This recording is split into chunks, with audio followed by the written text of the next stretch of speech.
예수님의 출생, 생애, 십자가, 고난, 죽음, 부활, 그리고 승천을 연대기적인 순서대로 기록한 공관 복음과 신적 존재이신 예수님의 성경적, 신학적 해설, 설명을 정언하는 요한복음의 내용은 사뭇 다르다고 했습니다.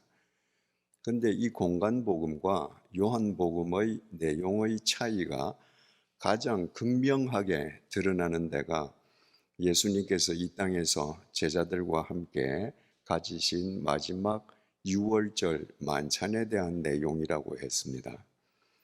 그 첫 번째 차이는 공관복음서는 주님께서 그 마지막 유월절 만찬 석상에서 성찬식을 거행한 것으로 우리에게 증언하고 있고, 요한복음은 성찬식 대신에 바로 그 만찬 석상에서 주님께서 제자들의 발을 씻어주신 세족식의 내용을 증언하고 있는 것입니다.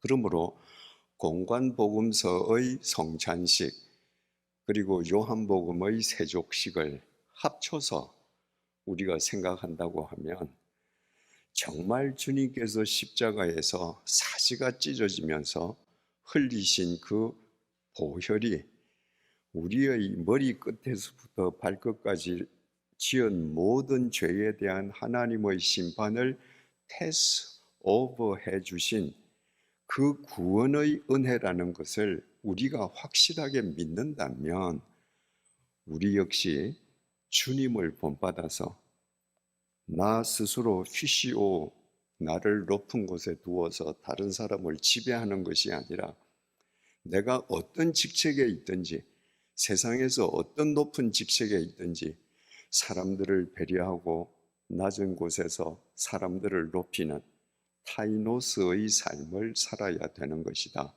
라고 하는 것을 우리가 생각해 보았습니다.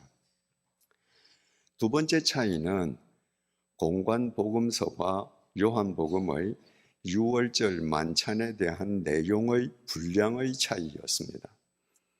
공관복음서는 예수님께서 이 땅에서 마지막으로 제자들과 유월절 만찬을 가지신 것, 성찬식을 거행하신 것, 겟세마네 동산에 가서 기도하신 것, 가룟유다가 예수님을 배반하고 대제사장들의 군졸들이 와서 예수님을 체포하고 예수님께서 대제사장들의 집들에 가서 고발을 당하시고 베드로가 예수님을 부인하고 한 것이 모두 단 한 장에 기록되어 있다고 했습니다. 이를테면 마태복음은 26장, 마가복음은 14장 1장, 누가복음은 22장 1장에 기록되어 있습니다. 그러나 요한복음만은 13장에서 제자들의 발을 씻어주신 예수님께서 겟세마네 동산에서 체포당하여 붙잡혀 가시는 내용, 요한복음 18장에 이르기까지 무려 6장에 걸쳐서 그날 밤의 이야기가 기록되어 있다고 했습니다. 그 6장 가운데에 더 중요한 것은 14장 하반부부터 16장까지 무려 4장에 걸쳐 이루어진 이 세상에서 제자들에게 남기시는 마지막 유훈의 말씀이라고 했습니다. 그래서 어제 우리는 각 장에서 유훈의 말씀 가운데에서 각 장에서 중요한 구절 한 구절씩들을 우리가 묵상했습니다. 그런데 그 유훈의 말씀의 제일 마지막 구절, 무려 4장에 걸친 그 긴 유훈의 말씀의 결론이 바로 요한복음 12장 32절 33절 말씀이었습니다. 보라, 너희가 다 각각 제 곳으로 흩어지고 나를 혼자 둘 때가 오나니 벌써 왔도다. 그러나 내가 혼자 있는 것이 아니라 아버지께서 나와 함께 하시느니라. 너희들 나를 버리지 않겠다고 호언장담하지만 이제 조금 후면 너희들 나를 버릴 거야. 너희들 나 홀로 버려두고 다 도망갈 거야. 그러나 알겠니? 너희들은 나를 홀로 버려두어도 나는 혼자가 아니야. 나는 언제나 혼자가 아니야. 왠지 아니? 하나님께서 언제나 나와 함께 계시기 때문이야. 이것을 너희에게 이르는 것은 너희로 내 안에서 평안을 누리게 하려 함이라. 세상에서는 너희가 환난을 당하나 담대하라. 내가 세상을 이기었노라. 이제 내가 떠나가고 나면 너희들이 진리를 따라 살면 살수록 이 불의한 세상에서 환난을 당할 수 있어. 그러나 그때 즐거워하거라. 기뻐하거라. 왠지 아니? 내가 이미 세상을 이겼기 때문이야. 현재 완료형입니다. 네가 당하는 환난이 환난처럼 보이지만 세상을 이긴 내 안에서 모든 것이 합력해서 선으로 귀결될 것이야. 그러므로 환난을 당할 때마다 담대하고 기뻐하거라. 이것이 공관복음과 요한복음의 두 번째 차이였습니다. 6월절 만찬 내용에 대한 공관복음서와 요한복음의 세 번째 차이는 요한복음만 성령님에 대해서 설명해 주고 있다는 것입니다. 마태, 마가, 누가 이 세 공관복음서는 만찬 석상에서 일어난 내용에 대한 증언을 제외하더라도 처음부터 끝까지 성경 어디에서도 성령님이 어떤 분이시라고 우리에게 가르쳐 주지 않습니다. 성령님이 어떤 분이신지 가르쳐 주시는 내용은 요한복음에만 기록되어 있는데 바로 그 성령님이 어떤 분이신지를 가르쳐 주신 것이 마지막 유훈의 내용 속에 포함되어 있습니다. 사람들은 사도행전을 성령행전이라고 합니다. 사도들이 성령님의 은혜를 힘입어서 안전뱅이를 일으키고 죽은 사람을 살리고 각색 병자를 치유하고 그래서 성령을 마치 마술적인 힘으로 여기는 경우가 많습니다. 그것은 성령님께서 역사하신 결과이지 그 모든 이적 자체가 성령님이 어떤 분이시라고 설명해 주는 것은 아닙니다. 만약에 요한 사도가 예수님께서 마지막 유훈을 통해서 성령님께서 어떤 분이신지를 우리에게 가르쳐 주신 내용을 요한복음에 기록하지 않았더라면 우리는 삼위일체 하나님, 성부 하나님, 성자 하나님, 성령 하나님을 믿는다고 고백하면서도 실은 성령 하나님이 어떤 분인지 모르고 믿을 수밖에 없었을 것입니다. 여러분, 여러분이 생각하시는 성령 충만한 분은 어떤 분입니까?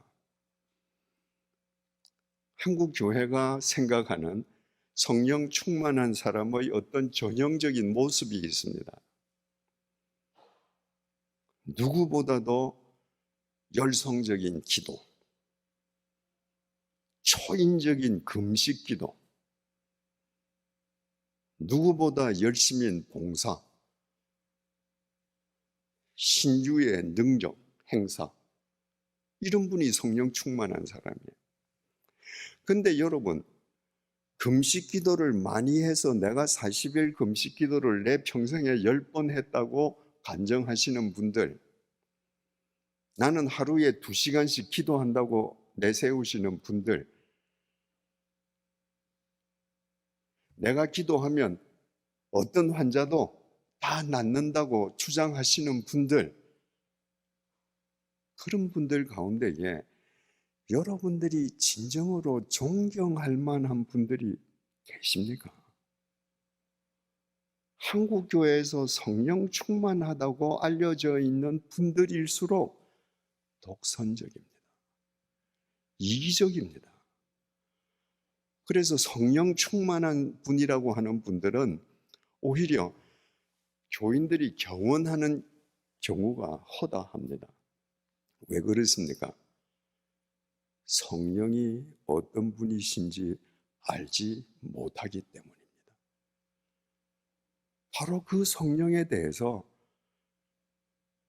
요한복음이 우리에게 가르쳐 주고 있습니다. 그 예수님의 유훈 가운데에서 예수님께서 성령님에 대해서 일깨워 주신 부분만을 우리가 순서대로 한번 살펴보시겠습니다. 제일 먼저 요한복음 14장 26절입니다. 요한복음 14장 26절.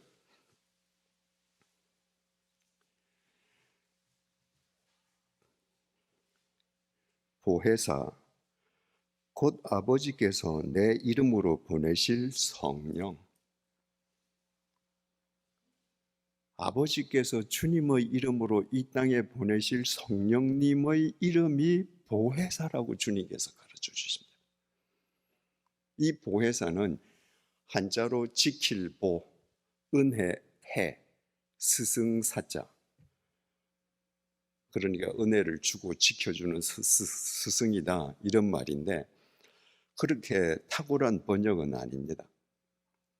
이 보혜사라는 이 단어가 헬라어 원문 성경에 파라클레토스라고 번역이 되어 있는데 파라클레토스라는 말은 돕는 자, 위로자, 대언자, 상담자라는 말입니다. 내가 진리의 길을 걸어가는데 내 힘이 부족해서 내가 넘어질 때 내 손을 잡고 나를 도와 이끌어주는 분이 성령님이십니다. 내가 주님의 뜻대로 살다가 세상으로부터 모함당하고 믿었던 사람들로부터 칼을 맞고 내가 절망 속에 빠져 있을 때 내 속에서부터 나를 위로해서 내가 다시 일어설 수 있게 해주시는 분이 성령님이십니다. 내가 너무너무 고통스러워서 하나님께 기도해야 하는데 무슨 말을 해야 할지, 무엇을 기도해야 할지도 알지 못해서 내가 망연자실 하늘만 보고 있을 때 말할 수 없는 탄식으로 나를 대신해서 기도해 주시는 분이 파라클레토스, 성령님이십니다. 그 돕는 자, 위로자, 대언자, 상담자, 그분이 오시면 그가 너희에게 모든 것을 가르치고 그 보혜사 성령님께서 너희들에게 모든 것을 가르쳐 주실 것이다. 여기에서 모든 것은 백과사전을 의미하지 않습니다. 너희가 이 세상을 살아갈 때에 지혜가 필요한 것, 그 지혜를 주님께서 채워주시고 일깨워주시고 가르쳐주신다는 겁니다. 여러분, 지식은 세상의 것입니다. 사람이 노력하면 지식을 얻을 수 있습니다. 학위를 딸 수 있습니다. 지혜는 하늘의 것입니다. 사람이 노력한다고 얻을 수 없습니다. 그래서 세상에서 정말 대단한 스펙을 가지고 있는 사람들, 세상의 높은 지식에 달한 사람들 가운데에 지혜가 모자라게 살아가는 사람들이 얼마나 많습니까? 자신의 노력으로 세상의 지식은 득했지만 하늘의 지혜는 못 얻은 겁니다. 그건 우리 노력으로 얻을 수 있는 게 아닙니다. 그 하늘의 지혜를 우리에게 주시는 분이 성령님이십니다. 그 보혜사 성령님이 우리에게 오시면 우리에게 살아가는 데 필요한 지혜를 주실 것이다. 주님께서 제자들을 파송하시면서 말씀하신 가운데에 마태복음 10장 18절 20절을 통해 이렇게 말씀하셨습니다. 또 너희가 나로 말미암아 총독들과 임금들 앞에 끌려가리니 이는 그들과 이방인들에게 증거가 되게 하려 하심이라. 너희를 넘겨줄 때에 어떻게 또는 무엇을 말할까 염려하지 말라. 그때에 너희에게 할 말을 주시리니 말하는 이는 너희가 아니라 너희 속에서 말씀하시는 이 곧 너희 아버지의 성령이시니라.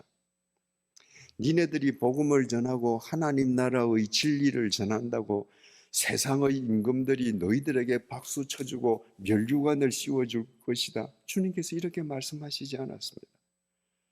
진리가 선포되는 곳에서는 인간의 욕망의 법칙으로 살아가는 사람들이 불편하기 때문에 그 사람들이 진리를 선포하고 진리대로 사는 사람들을 물리칩니다. 질밟습니다. 잡아갑니다. 없애려고 합니다. 그때 너희들 무슨 말을 할까 걱정하지 마라. 그때 말하는 이는 너희가 아니고 너희 속에서 말씀하시는 성령님이시다. 주님께서 이 말씀 누구에게 하시는 거예요?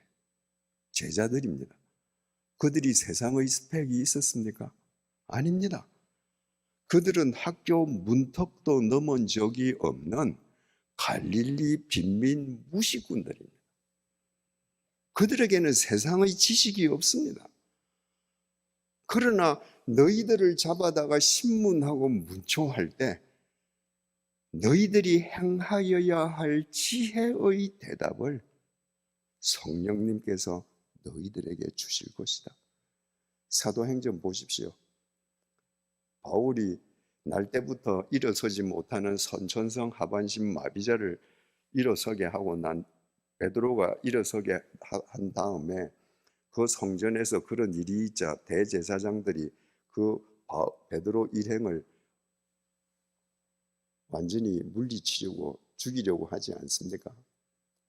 그때 그들 앞에서 그 시퍼런 권력을 지니고 있는 그 대제사장들 무리 앞에서 베드로가 한 말을 사도행전에서 읽어보십시오. 무식한 베드로가 할 수 있는 말이 아닙니다. 그 베드로 속에서 성령께서 지혜의 말씀을 채워주시고 일깨워주시고 가르쳐주시는 것입니다. 이사야서 52장 13절입니다. 보라, 내 종이 형통하리니 받들어 높이 들려서 지극히 존귀하게 되리라. 내 종이 형통할 거야. 그래서 사람들이 그를 높이 들어서 아주 존귀하게 할 거야. 여러분들이 좋아하는 단어입니다. 형통이라는 단어. 그리스도인들 형통이라는 단어 굉장히 좋아합니다. 근데 그 뜻을 오해합니다. 성경에 있는 형통을 세상의 형통과 똑같은 단어로 생각합니다. 그래서 내가 하고 싶은 대로 모든 일이 되면 형통하다고 생각합니다. 내가 하고자 하는 일이 안 되면 형통한 삶이 아닙니다. 그래서 이런 구절을 보면 저 사람은 자기가 사업하는 대로 돈을 많이 벌었네. 저 사람은 자기가 계획한 대로 출세하고 높은 직책에 올랐네. 그래서 주위 사람들이 그 사람들을 떠받들고 존귀하게 하네? 아닙니다. 그건 세상에서 하는 얘기죠. 그런 얘기를 하나님께서 당신의 말씀으로 성경에 기록되게 할 리가 없죠. 보라, 내 종이 형통하리니 이렇게 되어 있는데 여러분들이 댁에 가셔서 이사야서 52장 13절을 찾아보십시오. 그러면 형통하리니 그 앞에 이자가 붙어 있습니다. 주난 밑에 있는 주난 2번을 보라는 겁니다. 그 2번을 보면 이렇게 쓰여 있습니다. 지혜롭게 행하리니. 여러분, 성경에서 얘기하는 형통은 내 마음대로 되는 게 아닙니다. 내 마음대로 되면 나는 망합니다. 죄성을 지닌 인간들이 마음대로 되기를 원하는 것은 결국은 욕망의 법칙이거든요. 하나님을 믿는 사람이 형통하게 된다는 것은 하나님 안에서 지혜롭게 행하는 겁니다. 누가 억만금을 준다고 할지라도 이건 안 돼! 끊어버리는 사람. 내가 지금 울면서 씨를 뿌려야 해도 이것이 진리의 길이기 때문에 행하는 것, 이게 지혜입니다. 주님께서 주시는 거예요. 주님께서 주시는 지혜대로 지혜롭게 행하는 자를 사람들이 높이고 하나님께서 존귀하게 해 주실 것이다. 그 지혜를 누가 주시는가? 성령님이 주신다.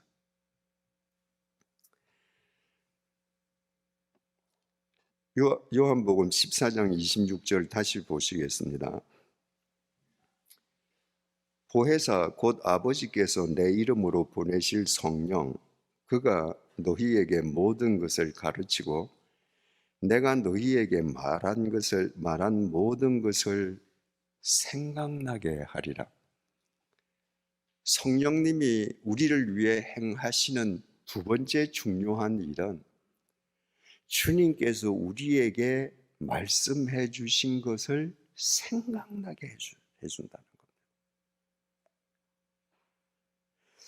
어떤 사람이 나에게 찾아와서 어떤 불의한 일과 일에 내가 발을 담그면 나한테 억만금을 준다고 할 때 그때 성령님께서 주님의 말씀을 생각나게 하신다면 누구든지 물리칠 수 있을 것입니다. 근데 내가 열심히 교회에 다니고 열심히 헌금하고 열심히 봉사하는데 누가 와서 나한테 불의에 야합하기만 하면 억만금을 준다라고 할 때 내 속에서 주님의 말씀이 하나도 생각나지 않는다면 당연히 그거 움켜쥘 거예요. 성령님께서 주님의 말씀을 생각나게 하신다. 그러면 여러분 한번 생각을 해보십시오. 내 속에 임해 계시는 성령님께서 지혜가 아니고 내가 살아갈 때마다 주님의 그 로고스가 내 속에서 살아 역사해서 내 삶으로 인카네이션 되게 해주시는 그 은혜를 누리려면 전제 조건이 있어야 되지 않겠습니까? 내 속에 하나님의 말씀이 차 있어야 됩니다. 내가 성경도 한 번도 안 읽었는데 주일날 가서 목사님 설교 시간에 딴 생각하고 졸기만 왔는데 내 심령 속에 말씀의 창고가 텅 비어 있는데 어떻게 성령께서 내가 읽지도 않고 듣지도 않고 보지도 않은 주님의 말씀을 생각나게 해 주시겠습니까? 2020년 초 말 3입니다. 말씀이 삶이 되게 하자. 여기 말삼 부흥회 아닙니까? 말씀이 삶이 되는 부흥회가 되자. 제가 여쭤볼 테니까 다른 사람이 보니까 이 손은 드시지 마시고 여러분들 마음의 손만 한번 들어보십시오. 여러분들 창세기부터 요한계시록까지 한 번이라도 성경을 읽어보셨습니까? 하나님을 믿는다고 하면서 단 한 번이라도 성경을 읽어보지 않았다면 여러분 지금 뭐 믿는 겁니까? 여러분 생각 믿는 겁니다. 여러분의 욕망을 하나님께 투사해서 여러분이 만든 하나님의 허상을 믿는 겁니다. 말씀이 될 리가 없습니다. 여러분 생각해 보십시오. 남자 청년과 여자 청년이 서로 사랑합니다. 사랑한다면 상대의 말을 들어야 합니다. 말을 들어야 상대가 어떤 사람인지 압니다. 말도 듣지 않고 저 여자가 부잣집 딸이래, 저 남자가 고시 패스했대, 결혼해 보십시오. 행복할 수 있습니까? 절대로 행복할 수 없습니다. 모르는 사람끼리 한 방에 사니까. 내가 정말 하나님을 믿는다면, 예수 그리스도를 내 구주로 삼았다면, 그분의 십자가 보혈이 내 죄에 대한 하나님의 심판을 패스 오버 시켜주신 것을 믿는다면, 그분의 말씀으로 나의 심령을 채워야 되지 않습니까?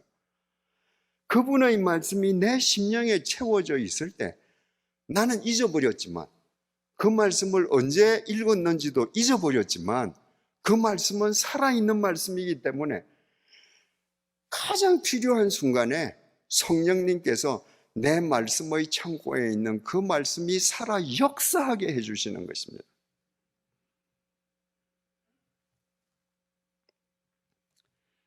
그 다음에 요한복음 16장 7절에서 11절입니다.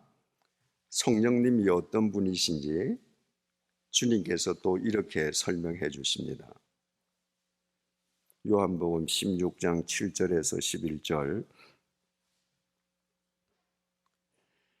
그러나 내가 너희에게 실상을 말하노니 내가 떠나가는 곳이 너희에게 유익이라.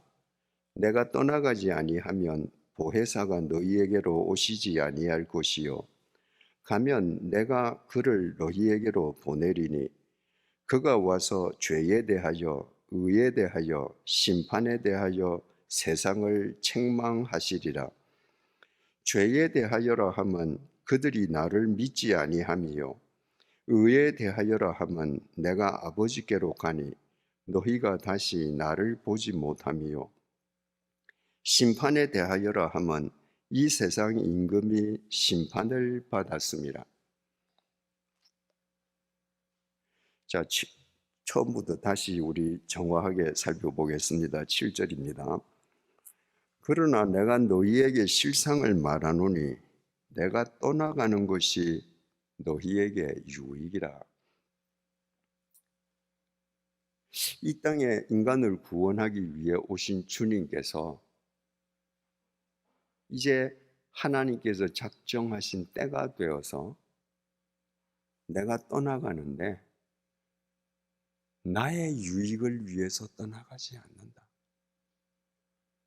내가 본래 성자 하나님, 하나님과 본체가 같은 존재인데 이 비천한 땅에 와서 너희들을 위해서 십자가 고난 내가 당하고 내가 부활함으로 너희들이 하나님의 나라에 이를 수 있는 다리를 다 놔줬으니까 내가 이제 이 비천한 땅을 내가 떠나겠다. 그게 아닙니다.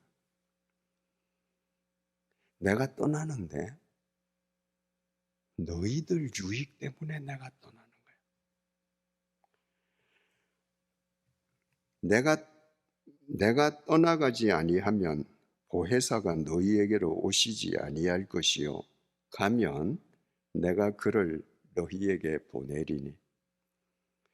왜 내가 떠나가는 것이 너희에게 유익하냐 하면, 몸을 지니고 있는 내가 떠나가야 영이신 보혜사 성령이 너희에게 임하실 것이에요. 그 유익을 위해서 나는 이제 떠나가야 돼.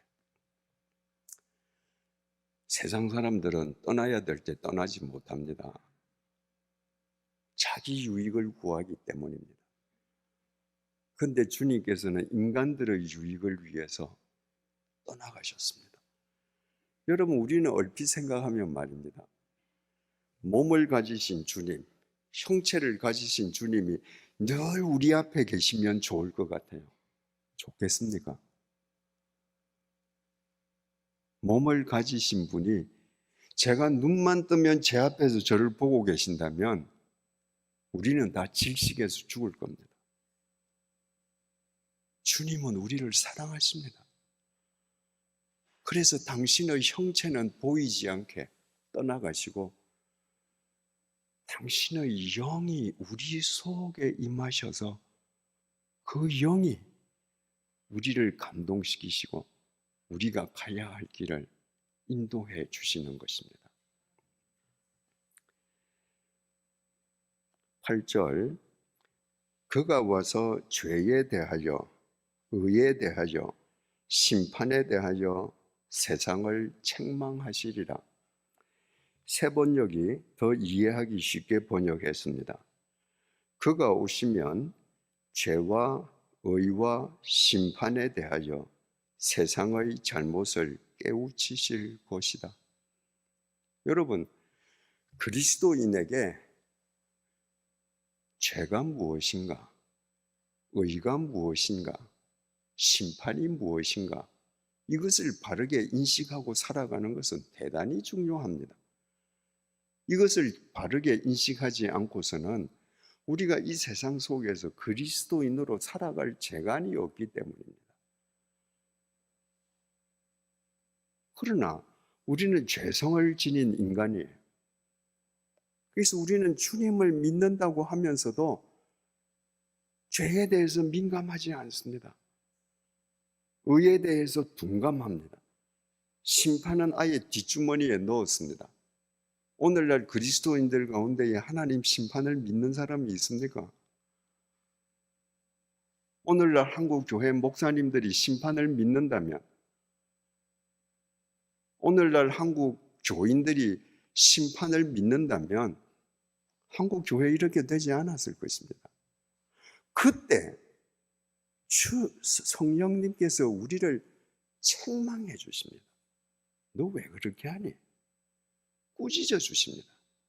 여러분, 내가 그리스도 안에서 십자가 보혈로 구원받고 주님을 내 주인으로 모시고 타페이노스의 삶을 살아가려고 애를 쓸 때, 내가 의와 등지고 죄와 친구하고 심판에 둔감한 삶을 살아갈 때 성령님께서 너 잘한다, 너 놀아봐라, 그렇게 하시는 분이 아니십니다. 성령님께서는 내가 그릇된 길을 갈 때 나를 흔들어 깨우시면서 너 왜 그러니? 너 이렇게 해야 되지 않니? 성령님께서 그렇게 해주신다는 거예요. 내가 그리스도인을 믿는다고 그리스도인을 자처하는데 내가 의에 등지고 죄와 친구하고 심판에 둔감하면서 살아가는데도 성령님께서 나를 꾸짖지 아니하시면, 성령님께서 나를 흔들어 깨우시지 않으면 나는 구원받은 사람 아닙니다. 나는 내가 그리스도인이라고 착각할 뿐 나는 그리스도인이 아니에요. 이 제 말이 아닙니다. 로마서 1장 28절에서 31절 한번 들어보십시오.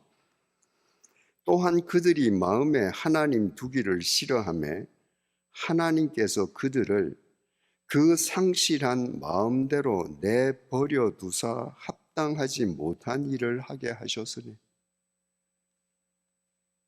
하나님을 믿는다고 자처하지만 하나님을 외면하고 살아가는 자들은 그 상실한 마음대로 살아가도록 주님께서 방치하신다.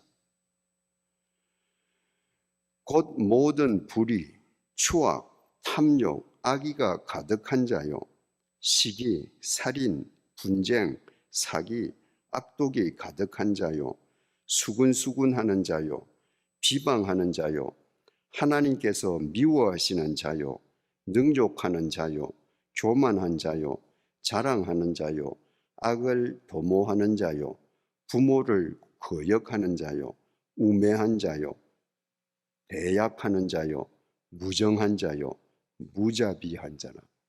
지금 이 로마서 1장 28절에서 31절에 나온 이런 불의한 행위를 여러분들께서 지금 행하고 계시는데도 여러분 잘 살고 계십니까?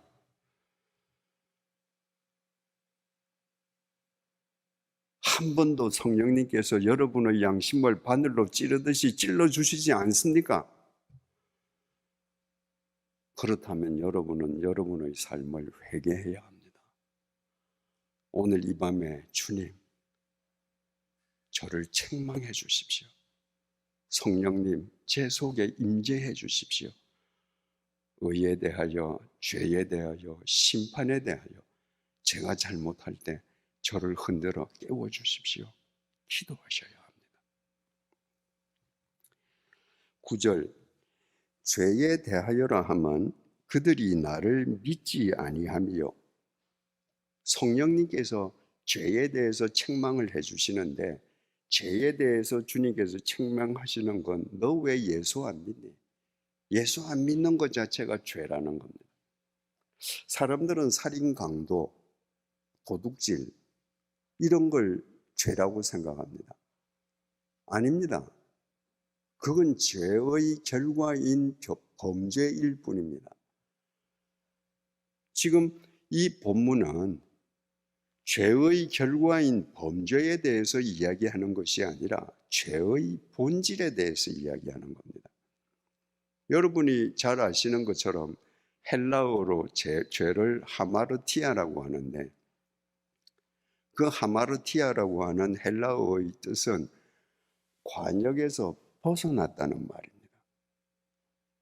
가령 저기 TV 모니터가 하나 있는데 제가 저 모니터를 관역으로 삼고 활 시위를 당겨서 화살을 제가 쏘았다고 하십시다. 그런데 제가 쏜 화살이 저 모니터를 빗나갔습니다. 누구 잘못이에요? 잘못이 어디 있는 거예요? 저 관역이 잘못했습니까? 아닙니다. 제 조준이 잘못된 거예요. 죄가 뭔가? 우리의 심령이 예수 그리스도를 조준하고 있지 않을 때 그 자체가 이미 죄입니다. 왜? 내가 예수를 조준하지 않았다는 것은 내 욕망의 법칙의 노예로 살아간다는 얘기거든요. 그래서 죄에 대하여라고 하면 예수를 믿지 않는 거예요. 내가 예수를 조준하지 않고 내 욕망의 법칙을 따라서 살아갈 때 성령님께서 내 양심을 푹 찌르는 거예요. 너 왜 그렇게 사니? 너 지금 이거 맞다고 생각하니? 너 예수의 피값으로 너의 모든 죄가 하나님의 심판으로부터 패스오버 당한 그리스도인 아니니? 그러면 너 지금 그렇게 살면 안 되지 않아? 성령께서 그렇게 해주신다는 거예요. 10절입니다. 의에 대하여라 하면 내가 아버지께로 가니 너희가 다시 나를 보지 못하며. 세번역 성경이 이렇게 더 쉽게 번역했습니다. 의에 대하여 깨우친다고 하면 내가 아버지께로 가고 너희가 나를 더 이상 못 볼 것이기 때문이요. 성경에서 의라는 것은 하나님과 바른 관계 속에 있는 걸 말합니다. 하나님과 바른 관계 속에 있으면 하나님의 의가 나를 통해서 드러날 것 아닙니까? 그런데 예수 그리스도에게 있어서 의는 하나님에 대한 순종이었습니다. 하나님께서 성자 하나님에게 네가 저 인간 세상으로 내려가서 네가 제물이 되어서 인간을 구원하거라 그러셔서 예수 그리스도께서 순종하셔서 인간의 역사 속으로 침투해 오셨습니다. 주님께서 구원 사역을 다 이루시고 난 다음에 하나님께서 이제는 인간의 유익을 위해서 성령이 내려갈 때니까 너는 올라오거라. 그래서 다시 순종해서 하나님께서 올라가셨어요. 하나님 나라로 올라가셨습니다. 그래서 예수님은 철저하게 하나님과 의의 관계를 맺었습니다. 여러분, 우리가 하나님의 바른 관계를 맺는다는 것, 하나님과 의의 관계를 맺는다는 것, 순종 속에서만 가능합니다.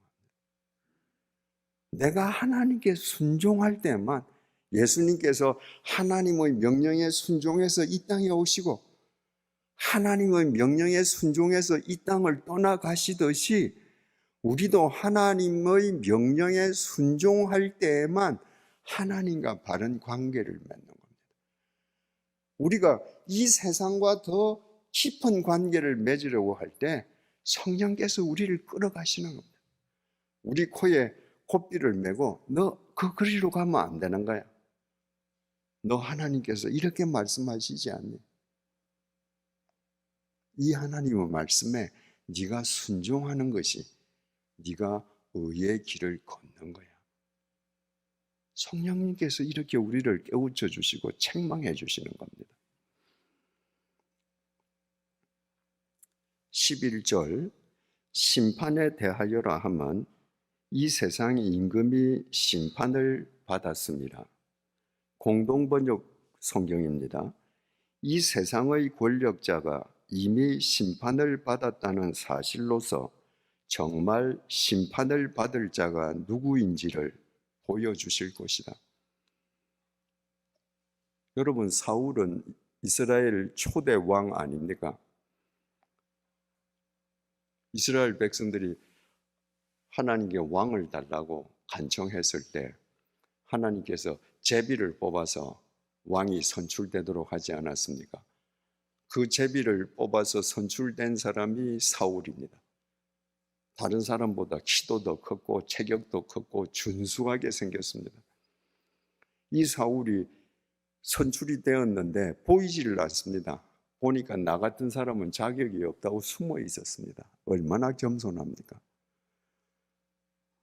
그런 사울이 왕좌에 앉아서 권력을 행사하기 시작하니까 자신이 하나님이 되기 시작했습니다.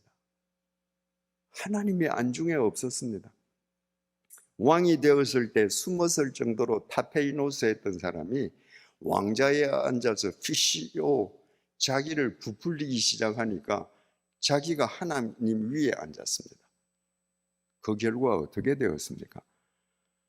사울 왕 본인과 사울 왕이 그토록 사랑하던 그 아들 3명이 한날 한시 한 전쟁터에서 같이 목숨을 잃음으로 비참하게 인생이 끝났습니다. 하나님의 심판이었습니다. 하나님께서 그 왕을 그렇게 심판하셨은즉 하물며 너희 일까 보냐. 여러분, 열왕기서가 있습니다. 성경에 열왕기상, 열왕기하가 있는데 그 열왕기라는 게 뭐예요? 여러 왕들의 이야기라는 겁니다. 그 여러 왕들의 이야기 가운데에 하나님으로부터 존귀하게 된 왕이 있는가 하면 하나님으로부터 처절하게 심판당한 왕들이 있습니다. 그게 열왕기 이야기예요. 그 열왕기서는 처음부터 끝까지 단 하나의 원칙에 입각해서 기록되어져 있습니다. 사무엘상 2장 30절 하반절입니다. 나를 존중히 여기는 자를 내가 존중히 여기고 나를 멸시하는 자를 내가 경멸하리라. 하나님을 존중한 왕이 어떻게 존중한 인생을 살고 존중히 여김을 받는 영원한 보좌에 앉았는지, 하나님을 멸시한 왕이 죽은 뒤에도 얼마나 경멸히 여김을 받는 존재가 되었는지 하나님의 심판을 극명하게 보여주는 책이 열왕기서입니다. 그 열왕기서에 나타나는 하나님의 심판을 보자면 하나님의 심판을 한 구절로 표현할 수 있습니다. 갈라디아서 6장 7절입니다. 스스로 속이지 말라. 사람들은 스스로 속여요. 자기를 속여요. 그런 사람들은 어떤 사람인가? 하나님은 업신여김을 받지 아니하시나니. 스스로 자기를 속이는 사람들은 하나님을 우습게 여기는 자들입니다. 사람이 무엇으로 심든지 그대로 거두리라. 이게 하나님 심판의 원칙입니다. 나는 지금 불의를 심어요. 근데 스스로 속입니다. 나는 의인이라고. 하나님을 우습게 여기는 거예요. 내가 하나님을 믿는다면 불의를 행하고 내가 의인이라고 할 수가 없습니다. 왜? 성령께서 내 양심을 찌르니까. 내가 의의 삶을 살면 이 세상에서 보잘것없고 가난하고 아무것도 가진 것이 없다 할지라도 영원한 주님의 상급 속에서 살아가게 됩니다. 그것이 하나님의 심판입니다. 내가 지금 불의한 삶을 살면 내가 천하의 부귀영화를 다 누린다 할지라도 나의 재물은 내 말년에 내 자식들, 내 후손에게 독약이 될 겁니다. 뿌린 대로 거두는 겁니다. 그게 하나님의 심판이에요. 이걸 성령님께서 끊임없이 일깨워 주신다는 거예요. 그래서 주님께서 내가 떠나가는 게 유익해. 성령님께서 오셔야 그분이 너희들 속에 임재해 계시면서 의에 대해, 죄에 대해, 심판에 대해 이렇게 너희들을 책망해 주시면서 너희들을 바른 길로 인도해 주실 것이야. 성령을 파라클레토스라고 했는데 헬라 말로 파라라는 것은 바로 옆이라는 말입니다. 클레토스는 칼레오, 부른다는 말 동사에서 파생된 명사입니다. 그러니까 성령님은 바로 우리 옆에서 부르십니다. 내가 잘못된 길을 갈 때 아니야, 불러내십니다. 그래서 주님께서 너희들을 유익을 위해서 내가 가고 성령님을 너희들에게 보내주겠다. 요한복음 16장 13절에서 14절 함께 보시겠습니다.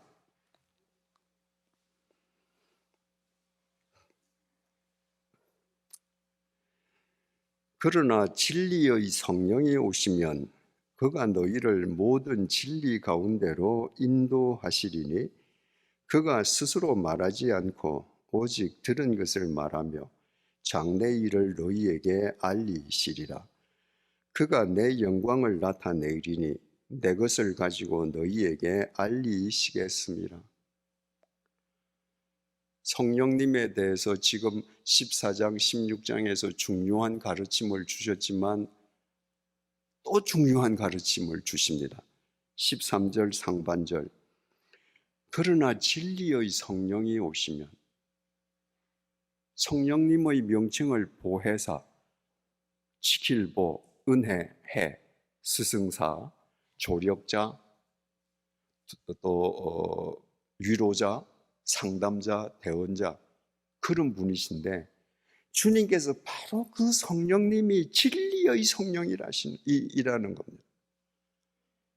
그런데 그분만 진리의 성령이시고 우리에게 임하셔도 니네들은 구경해, 내가 진리를 너희들에게 보여줄게, 그게 아니라 진리의 성령이 오시면 그가 너희를 모든 진리 가운데로 인도하시리니, 진리의 성령이 우리로 하여금 진리 가운데에서 살게 해주신다는 겁니다. 여러분, 누가 성령 충만한 사람입니까? 청산유수같이 기도하는 사람? 밤을 새워서 금식 기도하는 사람? 아닙니다. 진리 가운데 있는 사람입니다. 진리 속에서 살아가는 사람입니다. 왜? 성령님의 역사 속에 있지 않고서는 죄성을 가진 인간은 절대로 진리 속에 살 수 없기 때문입니다. 그러면 우리가 진리의 성령의 인도로 진리 속에서 살아간다는 것은 무엇을 의미하는가? 첫째로, 그가 스스로 말하지 않고, 여러분 진리의 사람, 진리 속에서 살아가는 사람은 절대로 스스로 말하지 않습니다. 이걸 예전 개역 성경은요, 그가 자의로 말하지 않고, 세 번역은요, 자기 마음대로 말하지 않고 이랬습니다. 그러니까 진리 안에 있는 사람은 스스로 말하지 않는다는 것, 함부로 말하지 않는다는 거예요.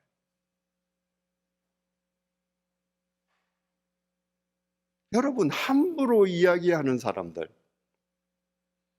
절대로 성령의 사람 아닙니다.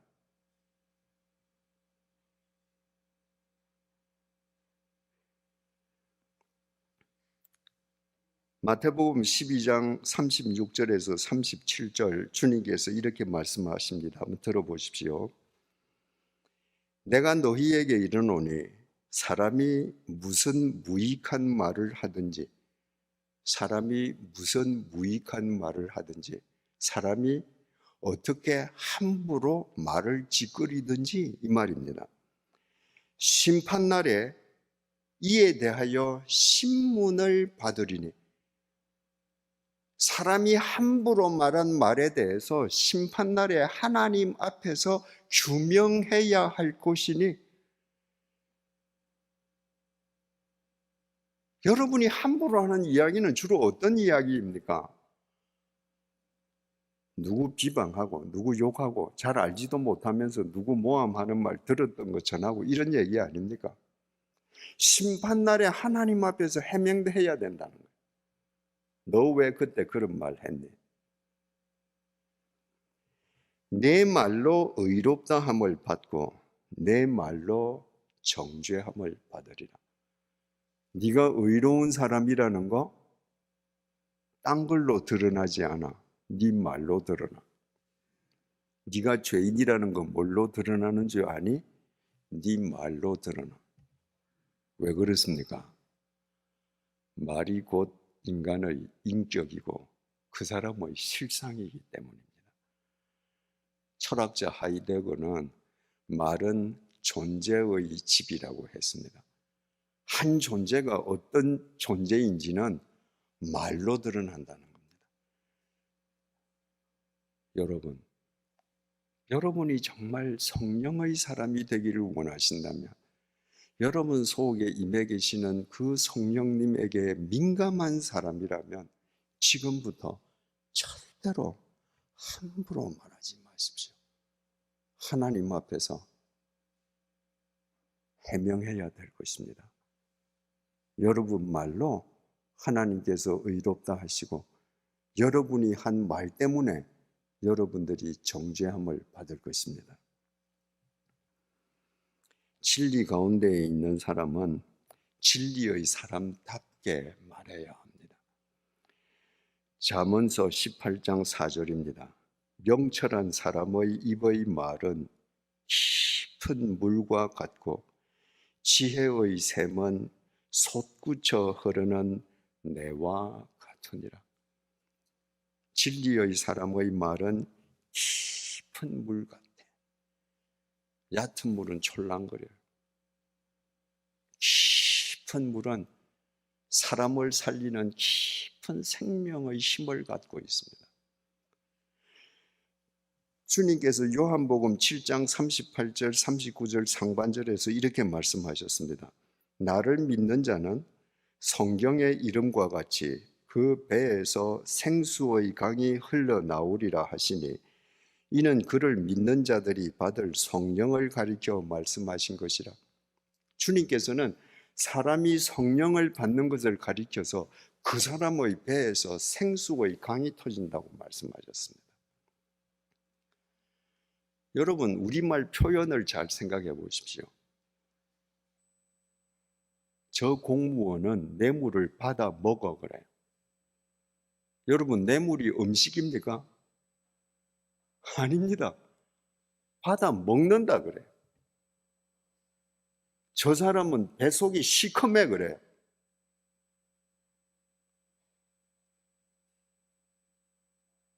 사람이 어떤 인간인가? 우리 말이 배로 표현됩니다.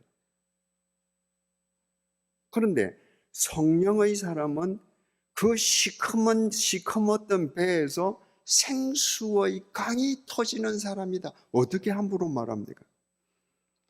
생수의 강이 터지는 사람이라면 그 사람의 말 한마디 한마디가 함부로 하는 말이 아니라 사람을 살리는 생명의 말이 되지 않겠습니까? 두 번째로 진리 안에 거한다는 건 뭔가? 오직 들은 것을 말하며 함부로 말하지 않는 진리의 사람, 성령의 사람은 들은 것을 말한다. 주님께서 하시는 말씀, 그것을 듣고 말한다. 들은 것을 말하기 위해서는 반드시 침묵이 수반되어야 합니다. 침묵하지 않으면 들을 수 없습니다. 여러분, 전 세계 모든 고등 종교에 침묵의 기도가 있습니다. 개신교만 없습니다. 개신교 교인한테 묻습니다. 기도가 뭡니까? 답은 다 알아요. 하나님과 대화합니다. 그런데 개신교 교인들이 하나님과 대화합니까? 대화하려면 내 말을 하고 하나님의 말을 들으려고 해야 돼요. 개신교인들은 일방적으로 하나님께 명령합니다. 듣지 않습니다. 내가 들은 만큼 내공이 쌓입니다. 개신교인들은 모여서 주여 삼창하고 기도하고 합심 기도하고 하는데 살아가는 모양은 빈 깡통과 같습니다. 침묵이 수반되지 않은 말은 바람에 날리는 겨와 같습니다. 말의 무게는 침묵에서 나옵니다. 여러분이 성경을 한 구절을 읽었으면 눈을 감고 묵상해야 합니다. 그 구절을 통해서 하나님께서 내게 요구하시는 것, 그 구절 앞에서 나의 삶은 어떤지 나의 삶을 반추하면서 입을 다물고 들어야 합니다. 그 침묵이 하루하루 나를 진리의 사람으로 세워가는 것입니다. 세 번째로, 장래 일을 너희에게 알리시리라. 진리의 사람이 되면요, 진리 안에 거하면 성령님께서 계속 장래 일을 우리에게 알려주십니다. 이건 성령님께서 쪽집게 예언가처럼 우리에게 무슨 점쟁이처럼 이야기해 주신다, 그런 게 아닙니다. 아까 심판의 대원칙이 갈라디아서 6장 7절 사람이 무엇을 심든지 심은 대로 거두리라 라고 말씀드리지 않았습니까? 사람들은 대개 목전만 봐요. 내 속에서 욕망이 끌어오르면 끌어오를수록 사람은 근시안이 됩니다. 앞에만 봐요. 지금 이거 하면 10만 원 생기지? 이거 또 이렇게 하면 100만 원 생기지? 앞만 봅니다. 진리 안에 내가 거하면 성령님께서 내 속에 계시면 내 눈이 멀리 보게 하십니다. 그래, 너 지금 그렇게 해서 100만 원 벌 수 있지? 근데 그렇게 야합해서 100만 원을 벌어서 너 1년 후에 후회 안 하겠니? 너 1년 후에 하나님 앞에서 네가 괴로워하지 않겠니? 내가 이거 정말 하기 싫어요. 그런데 장래 미래를 보게 해주십니다. 네가 저때 기쁨으로 단을 거두려면 너 지금 울면서도 이거 뿌려야 되지 않니?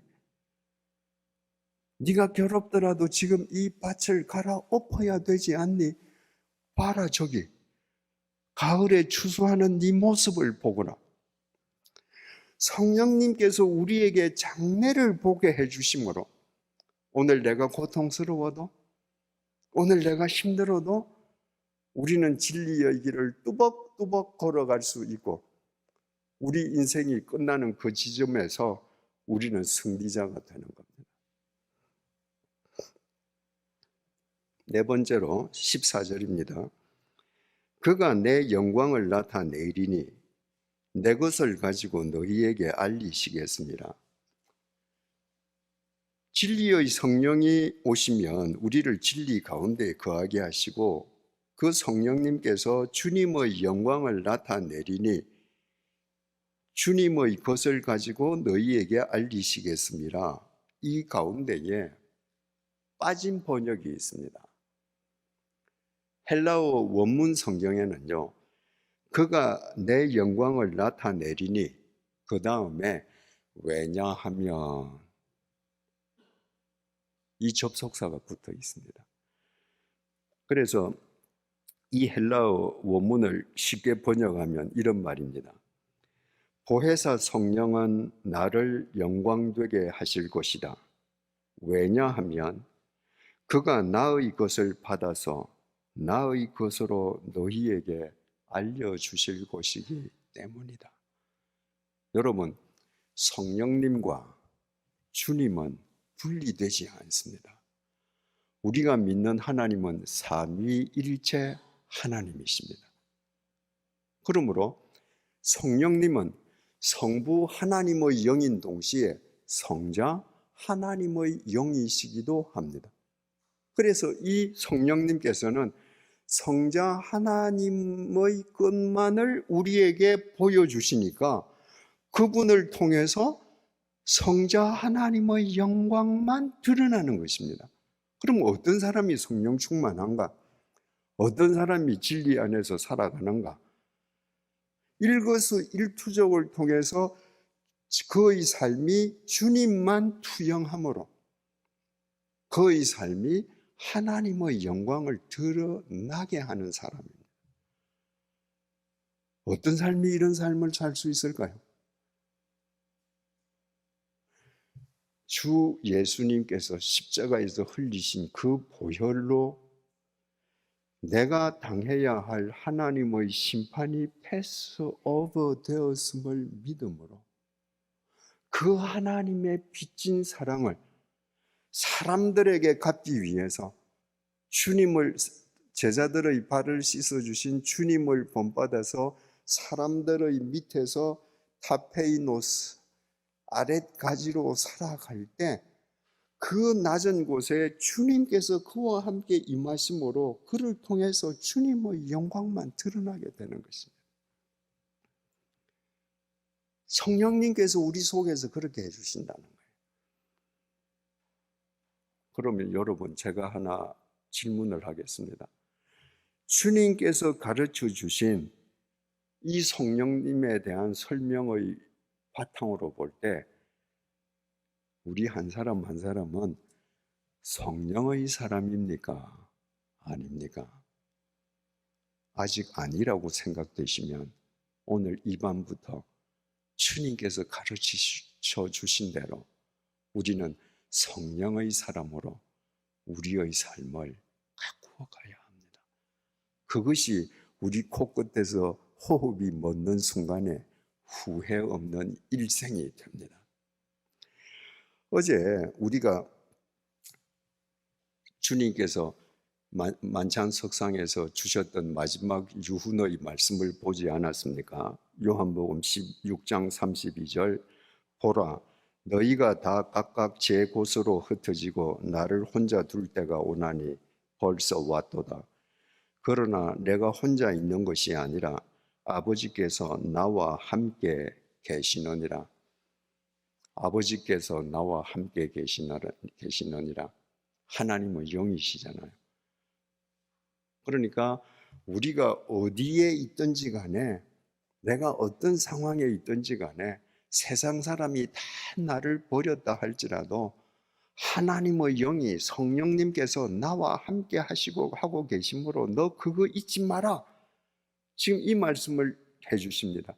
성령님이 어떤 분이시기에 내가 모든 사람으로부터 버림받고 내 하는 모든 일이 무산되어서 절망의 밑바닥에서 허우적거리고 있을 때, 그때에 보혜사 성령님께서 나에게 지혜의 말씀을 담아주시고 내 속에 있는 로고스의 말씀이 내 삶을 통해 드러나게 해주시고 죄에 대해서, 의에 대해서, 심판에 대해서 일깨워 주심으로 이 가운데에서도 너 주님을 쫓아가거라.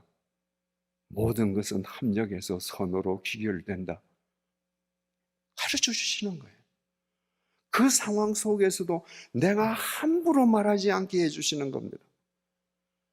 내가 이 상황 속에서 어떻게 해야 할 것인지 주님의 말씀에 귀를 기울이게 해주시는 거예요. 내가 이 가운데에서도 내가 손가락만 하나 움직여도 내 타페이노스의 심령 속에서 주의 영광이 드러나게 해주시는 겁니다. 그 주님께서 나와 함께 계신다면 내가 무서워할 게 뭡니까, 여러분? 내가 두려워할 게 뭡니까? 다윗이 시편 21편 1절을 통해서 이렇게 고백했습니다. 여호와는 나의 빛이요 나의 구원이시니 내가 누구를 두려워하리요? 여호와는 내 생명의 능력이시니 내가 누구를 무서워하리요? 사도 바울 선생은 고린도후서 3장 17절을 통해 이렇게 말합니다.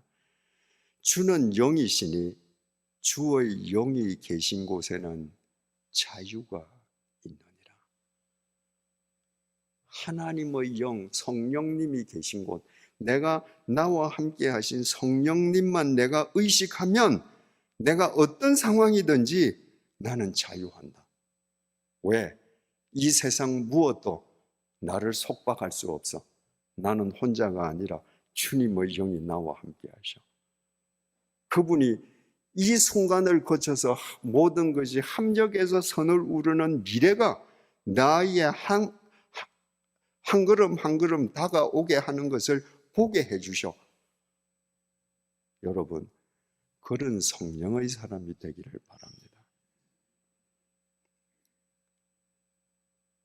그 6월절 만찬을 가지신 그날 밤에 대한 공간복음과 요한복음의 마지막 차이, 네 번째 차이를 말씀드리겠습니다. 그 차이는 주님께서 마지막 기도를 드리셨던 장소의 이름에 대한 차이입니다. 공간복음서는 주님께서 기도하신 그 장소를 겟셋마네라고 표현합니다. 마태복음 26장 36절입니다. 이에 예수께서 제자들과 함께 겟셋마네라 하는 곳에 이르러 제자들에게 이르시되 내가 저기 가서 기도할 동안에 너희는 여기 앉아 있으라 하시고 제자들과 함께 겟셋마네 동산에 가서 기도하셨습니다. 마가복음 14장 32절입니다. 그들이 겟셋마네라 하는 곳에 이르매 예수께서 제자들에게 이르시되 내가 기도할 동안에 너희는 여기 앉아 있으라 하시고 마태복음과 똑같죠. 누가복음 22장 39절입니다. 예수께서 나가사 습관을 따라, 그러니까 매일 거의 매일 가셨다는 얘기죠.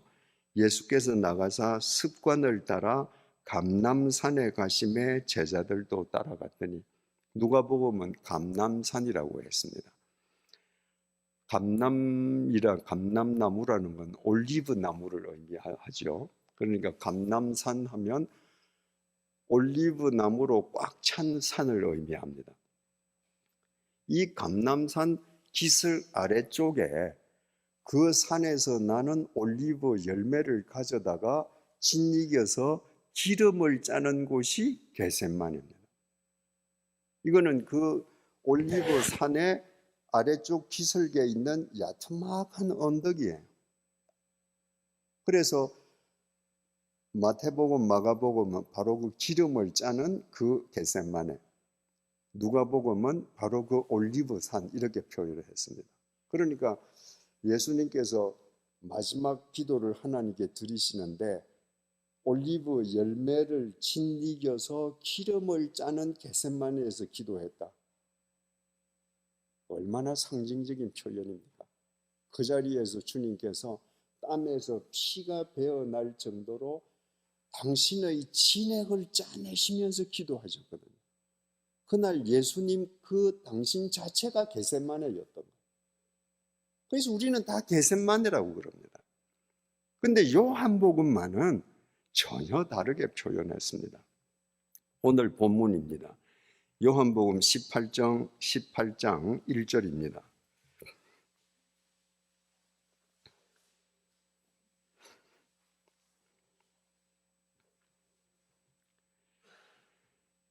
예수께서 이 말씀을 하시고 제자들과 함께 기드론 시내 건너편으로 나가시니 그곳에 동산이 있는데 제자들과 함께 들어가시니라. 요한 사도는요, 예수님께서 겟세마네 동산에서 기도하실 때 요한 사도도 따라갔거든요. 그런데 요한 사도는 겟세마네라고 표현하지 않았습니다. 기드론 시내 건너편 동산이라고 표현했습니다. 2절 말씀, 그곳은 가끔 예수께서 제자들과 모이시는 곳이므로 예수를 파는 유다도 그곳을 알더라. 예수를 파는 유다도 그 동산을 알았습니다. 그래서 은 30냥을 받고 대제사장의 군졸들을 데리고 바로 그 동산으로 예수님을 붙잡으러 오지 않습니까? 근데 2절이 그곳은 가끔 예수께서 제자들과 모이시는 곳이래요. 누가복음 22장 39절은 예수께서 습관을 따라 감람산을 가셨다잖아요. 그럼 누가복음 22장 39절과 이 본문 18장 2절은 상충됩니다. 습관을 따라 가신 것은 자주 거의 매일 가는 것이고 가끔은 어쩌다가 가는 것이거든요. 헬라어 원문을 보면요, 우리말 가끔으로 번역되어 있는 이 단어가 폴라키스라고 기록되어 있습니다. 이 폴라키스라는 것은 자주라는 말입니다. 여러분, 옛날 성경이 개역 한글 성경 아닙니까? 그 개역 성경의 잘못된 부분들을 보완한 성경이 개역 개정 성경, 지금 우리가 쓰는 성경입니다. 그런데 개역 성경 개정판을 내면서 어떻게 이런 결정적인 오류를 이대로 내버려 두는지 저는 목회하는 사람으로 참 이해하기 어렵습니다. 여러분, 성경에 2절에 그것은 가끔이라고 하는 거 동그라미 치시고 자주라고 바꿔놓으세요.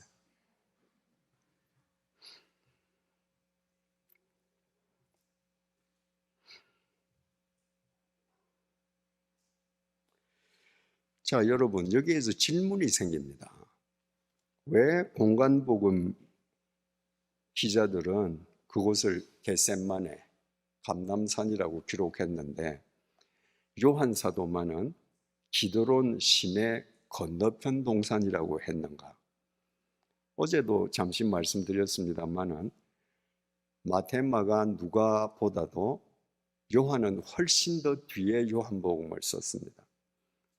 최소 80세 넘어서, 학자에 따라서는 요한이 90세 되어서 썼다고 하는 사람도 있습니다. 그러니까 인생의 깊은 통찰력을 가졌을 때입니다. 이 기드론 시내라고 하는 것은 그 예루살렘 동쪽 벽과 감람산 사이에 있는 깊은 계곡을 의미합니다. 근데 이스라엘에는 비가 1년에 며칠밖에 안 오거든요. 그러니까 비가 오는 며칠을 제외하고 나면 거기에는 비가 오지 않으니까 그냥 황무지 계곡이에요. 근데 그 계곡이 지 표면에서 120m 아래쪽에 있습니다. 그러니까 사람이 사는 지 표면에서 120m 아래쪽에 있는 계곡은 쓸모가 없잖아요. 그 넓은 계곡을 다른 용도로는 쓸 수가 없으니까 오래전부터 이스라엘 사람들이 그곳을 공동묘지로 사용했습니다. 압살롬이 자기 친아버지 다윗을 죽이고 왕이 되겠다고 아버지 목에 비수를 겨누고 쿠데타를 일으키지 않습니까? 근데 실패했죠. 그 압살롬 무덤도 여기에 있습니다. 지금도 가면 압살롬 무덤이라고 비석이 서 있는 무덤이 있습니다. 그러니까 그곳은 이름이 시내지 시내가 아니고 공동묘지인 거예요. 그러니까 기드론 계곡을 건넌다 하는 것은 실은 무덤의 계곡, 죽음의 계곡을 걷는 겁니다. 요한 사도가 예수님께서 그날 기드론 계곡을 건너서 기도하려 가셨다, 이 이야기는 주님께서 죽음의 계곡을 지나서 기도하러 가셨다, 이 말이에요. 왜냐하면 이스라엘 사람들이 그 계곡을 무덤의 계곡, 죽음의 계곡이라 불렀거든요. 주님께서 그날 밤에 죽음의 계곡을 통과하셨다는 것은 단순하게 이스라엘 사람들이 죽음의 계곡이라고 부르는 지리적인 장소를 지나갔다는 말이 아닙니다. 집 표면에서 120m나 낮은 그 절비한 무덤 속을 주님께서 걸어가시면서 당신의 죽음을 확인하신 겁니다. 내가 죽어야 인간들이 살고 내가 죽어야 하나님 안에서 부활한다는 것을 그 자리에서 재확인하는 것입니다. 죽어야 하는 당신의 죽음을 주님께서 수용하신 겁니다.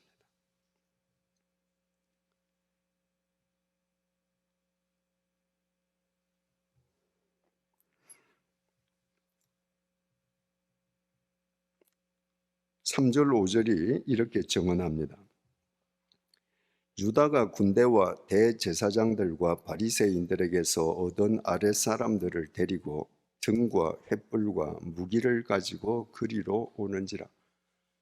주님께서 죽음의 계곡을 통과하셔서 겟세마네에 도착하셨을 때 이미 유다가 대제사장들의 군조를 데리고 주님을 잡으려고 지금 왔습니다. 4절에서 5절입니다. 예수께서 그 당할 일을 다 아시고 나아가 이르시되 너희가 누구를 찾느냐? 대답하되 나사렛 예수라 하거늘 이르시되 내가 그니라 하시니라. 그를 파는 유다도 그들과 함께 섰더라. 그들이 오는 걸 보고 너희들 왜 왔냐? 그러니까 그들이 예수를 잡으러 온 것을 알고 나다, 나 잡아가라. 여러분, 여기에 뭐가 지금 빠져 있습니까? 예수님께서 기도하신 내용이 빠져 있습니다. 요한 사도가 몰라서? 아닙니다. 예수님께서 마지막 만찬을 마치시고 겟세마네로 갈 때 제자들과 함께 가지 않습니까? 거기에서 주님께서 제자들에게 한 곳에 너희들 여기 앉아서 기다려라. 그리고 베드로, 야고보, 요한 세 사람만 특별히 데리시고 더 먼 곳까지 가셨습니다. 그곳에서 다른 제자에게는 보이시지 않으셨던 주님의 고민과 슬픔을 그 세 사람에게 보이셨습니다. 주님께서 심히 고민하고 슬퍼하사 내가 죽게 되었으니 너희들도 여기에서 깨어 기도하라. 요한 사도 다 압니다. 그런데 요한 사도는 그 기도를 생략했습니다. 그리고 예수님께서 죽음의 계곡을 통과하신 다음에 죽음의 계곡을 통과하신 이유가 바로 십자가 죽음을 수용하시기 위함임을 강조하고 있는 겁니다. 실은 마태, 마가, 누가복음에 있는 예수님의 기도의 핵심도 뭡니까? 할 수만 있으면 이 잔을 지나가게 해 주십시오. 그러나 내 뜻대로 마시고 아버지 뜻대로 하세요. 이 기도를 반복하시면서 실은 아버지 뜻대로 그 잔을 마시는 용기를 얻기 위해서 기도하신 거잖아요. 그거 다 알아요, 요한은. 그게 필요 없는 거예요. 주님께서 죽음의 계곡을 지나시면서 당신의 죽음을 수용하셨기 때문에 십자가의 죽음이 두렵지 않은 거예요. 내가 죽어야 산다는 걸 확인하신 거예요. 그래서 그 자기를 잡으러 온 사람들에게 자, 나 잡아가. 여러분, 참 이해하기 힘든 게요, 이 계곡의 이름이 기드론 시내라고 그랬잖아요. 그게 시냇물이 없습니다. 그리고 거기에는 풀 한 폭이 나지 않는 황무지이기 때문에 그저 공동묘지만 있습니다. 그런데 기드론 시내라는 히브리 말이 무슨 뜻인가 하면요, 백향목의 시내입니다. 백향목의 시내. 그 계곡에는 백향목 한 그루도 날 수 없는데 하나님께서 그 계곡에 오래전부터 붙여주신 이름은 기드론 시내, 백향목의 시내예요. 현실적으로는 죽음의 계곡, 무덤의 계곡인데 이름은 백향목의 시내입니다. 무슨 의미겠습니까? 자기 인생의 죽음을 통과한 자는, 자기가 죽을 수밖에 없는 존재인 것을 확인한 사람은 생명의 근원이신 하나님을 바라보는 삶을 살게 되고 결과적으로 그 인생은 향기 나는 백향목 집이 된다는 거예요. 당시 백향목은 집을 짓는데 가장 비싼 목재였습니다. 그러니까 자기 죽음을 아는 자만이 주님 안에서 향기로운 자기 인생의 집을 지을 수 있다는 것입니다. 아까 말씀드린 압살롬이 자기가 왕이 되기 위해서 쿠데타를 일으켰습니다. 다윗은 아무런 준비 없이 쿠데타를 당했습니다. 황망하게 측근들과 도망가는데 얼마나 급했으면 다윗이 머리도 제대로 올리지 못하고 신발도 신지 못하고 맨발로 도망갔습니다. 그날 다윗이 맨발로 도망가면서 다윗도 이 죽음의 계곡을 건너서 도망갔습니다. 그 죽음의 계곡을 통과하면서 다윗이 뭘 깨달았겠습니까? 내가 남의 여자와 통관하고 그 여자가 아이를 가지니까 그 남편 아이인 것처럼 거짓 알리바이를 만들려고 하다가 내 뜻대로 안 되니까 그 충신인 그 여자의 남편마저 죽여버리지 않았습니까? 나는 죽을 수밖에 없는 죄인이야. 그 죽음의 계곡을 통과하면서 자기의 실상을 깨달은 겁니다. 그래서 그 이후에 성경에서 다윗은 절대로 그런 잘못을 저지르지 않습니다.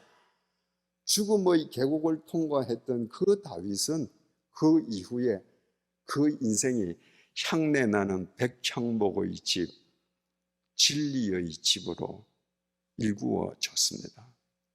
그래서 예수님께서도 죽음의 계곡을 통과하시고 죽음의 십자가의 죽음을 기꺼이 받으셨습니다. 그날 밤에 주님께서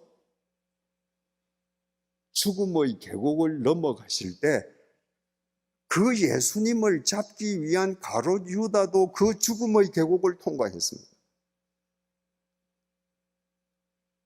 그런데 가룟 유다는 죽음의 계곡이라 불리는 그 지리적인 장소만 통과했을 뿐 자기가 죽는 존재라는 것을 깨닫지 못했습니다. 지는 천년만년 살 줄 알았습니다.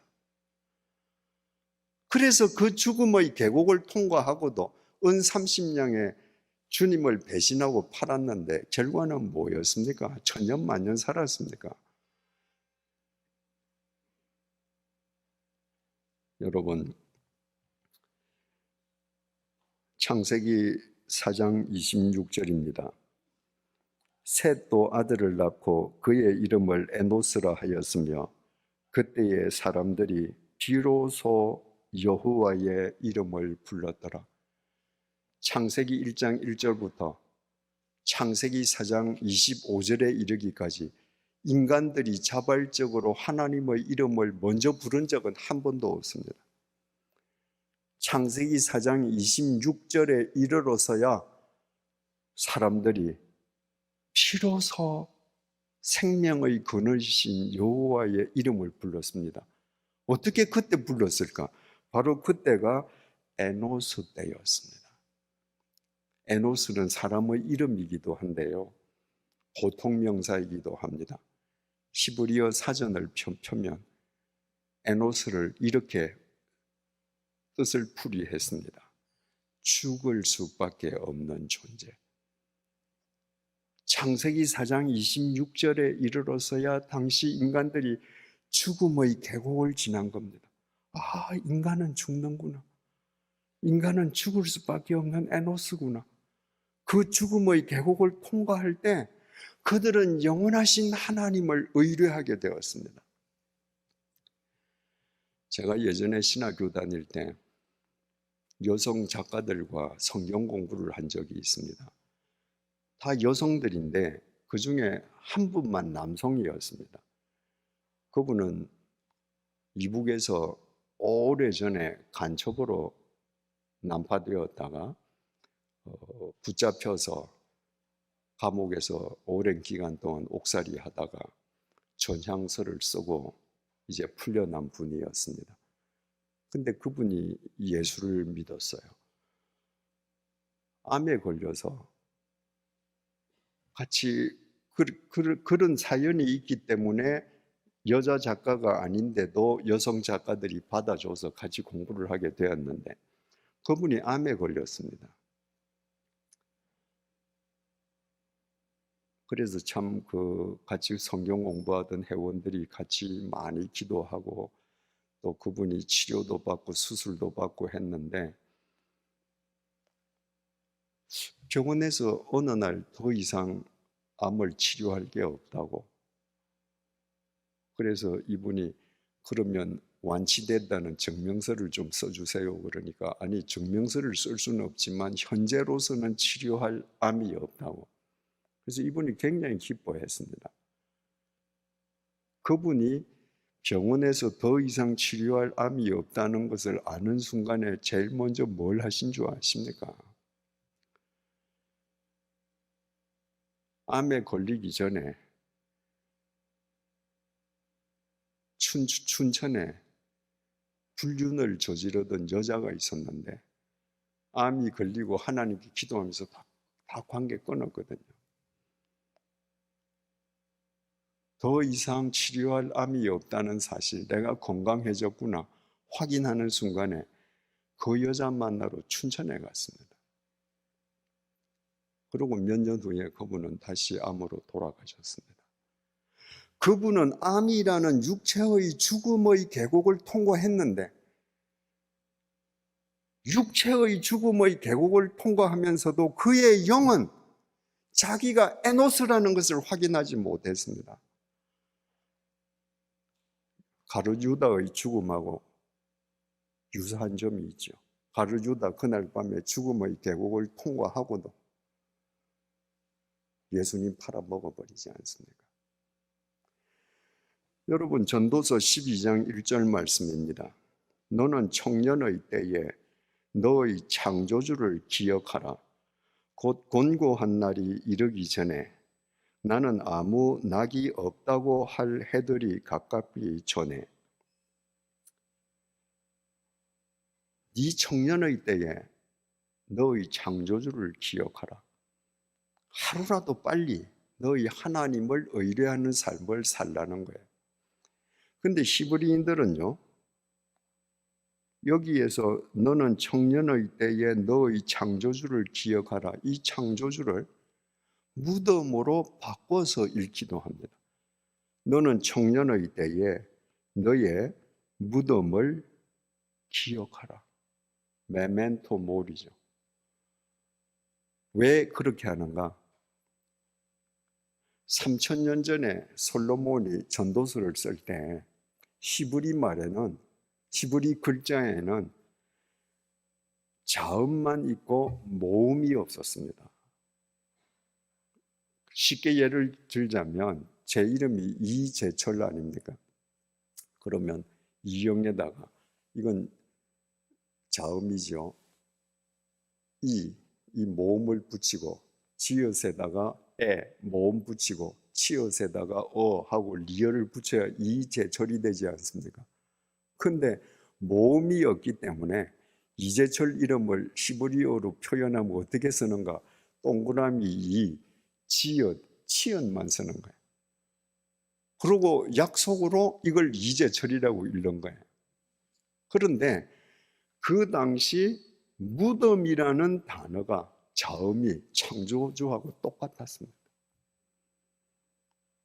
모음은 붙이면 발음이 달라지는데 자음 글자는 똑같았던 것입니다. 그래서 히브리인들은 이렇게 읽었습니다. 너는 청년의 때 곤고한 날이 이르기 전에 나는 아무 낙이 없다고 할 해가 가깝기 전에 너의 무덤을 기억하라.